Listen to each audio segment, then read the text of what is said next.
Mount Everest दुनिया की बुलंद तरीन चोटी 1996 में 8 कोपेमा इस एवरेस्ट तक तो पहुंच चुके थे, लेकिन इनकी वापसी बहुत दर्दनाक हुई थी। वेलकम टू अंधेरों का सफ़र। आगे बढ़ने से पहले हमारे चैनल अंधेरों के सफ़र को सब्सक्राइब कर दें और बेल आइकॉन को प्रेस कर दें।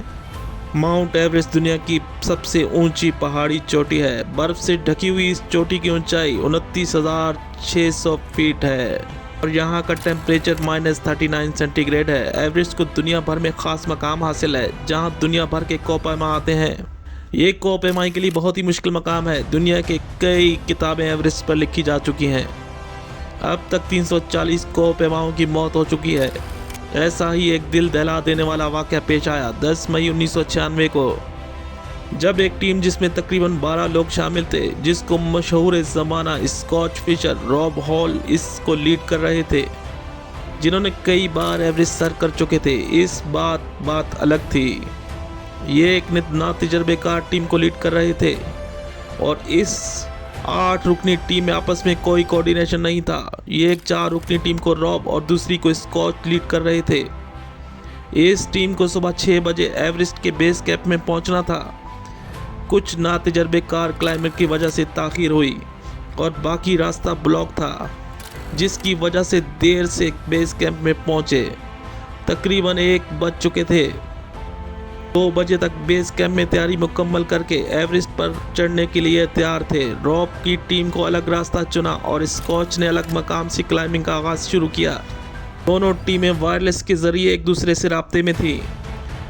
इन दोनों टीमों को एवरेस्ट के ऊपर जाकर पहुंचकर एक दूसरे से मिलना था।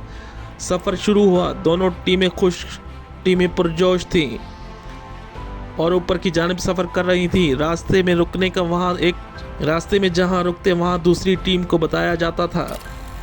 सब मामूल के मुताबिक था।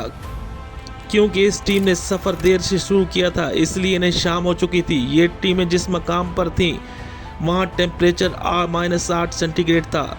रॉब की टीम आपस में कोई कोऑर्डिनेशन नहीं थी। रॉब को अपनी टीम को समझाने में बहुत मुश्किल हो रही थी। रॉब ने कई बार गुस्सा किया, लेकिन ये टीम अपनी मनमानी में लगी हुई थी और क्लाइंबिंग पर ध्यान देने के बजाय वो वॉकी टॉकी पर दूसरी टीम के दोस्तों से गपशप में लगे हुए थे। और फिर एवरेस्ट के एक मकाम पर कैंप बनाया गया। वहाँ ये लोग रात गुजारने के लिए रुके और रॉब और स्कॉट की टीम के कुछ क्लाइंबर जागते रहे और वॉकी टॉकी पर मसरूफ़ रहे, जबकि दोनों टीमों ने अपने अपने गाइडर को इग्नोर कर रहे थे।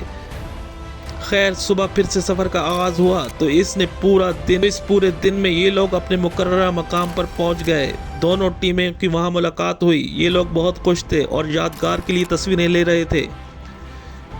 अब ये फैसला हुआ कि वापसी दोनों टीमें साथ में होंगी। ये टोटल 9 लोग थे। वापसी निस्बतन स्लो थी। अब ये एवरेस्ट के नीचे आ रहे थे। मौसम कुछ बदल रहा था। रॉब और स्कॉट ने फैसला किया कि यहाँ अभी रुक जाना चाहिए, लेकिन टीम ने रॉब और स्कॉट की एक बात ना सुनी। वो नीचे की तरफ चल पड़े। रॉब जानता था कि हमें तूफान का सामना हो सकता है, इसलिए रॉब ने टीम को बहुत समझाया, लेकिन ये ना समझे और नीचे जा रहे थे। अचानक हवा का तूफान आ चुका था और टीम के कुछ लोग बिखर चुके थे। रॉब और स्कॉच फिशर दोनों साथ में थे, बाकी कोई इधर उधर भटक रहा था। तूफान की शिद्दत में इजाफा हो गया था। अब वो मंजर था कि -39 टेम्परेचर था। हवा का तूफान था। रॉब ने वायरलेस के जरिए मदद की इत्तला दे चुका था, लेकिन एवरेस्ट के नीचे रोड ब्लॉक थे। मदद इतनी जल्दी नहीं मिल सकती थी। अब टीम को अपनी जान खुद ही बचा। रॉब के पास हाइपोथर्मिया के इंजेक्शन मौजूद। कई लोग सर्दी लगने की वजह से तड़प रहे थे। रॉब और स्कॉच फिशर बहुत कोशिश में थे कि वो अपनी टीम के लोगों की जान बचा सकें, लेकिन बहुत देर होने की वजह से कई लोग मर चुके थे, बल्कि यूं कह लें बर्फ में मुर्दा हो चुके थे। इधर स्कॉच फिशर की हालत ख़राब हो चुकी थी। रॉब ने पास हाइपोथर्मिया का 1 इंजेक्शन बाकी था। रॉब ने आधा इंजेक्शन स्कॉच फिशर को लगा दिया, लेकिन बदकिस्मती से फिशर ना बच सका। रॉब के हाथों में इसके करीबी दोस्त स्कॉच फिशर की मौत हो चुकी थी। रॉब बहुत दुखी था, लेकिन रॉब को भी अपना बचना नामुमकिन नजर आ रहा था। किसी का कुछ पता नहीं चल रहा था, कौन जिंदा है और कौन मर चुका है। सब खामोशी थी। हवा की आवाज़ थी और कुछ दिखाई नहीं दे रहा था।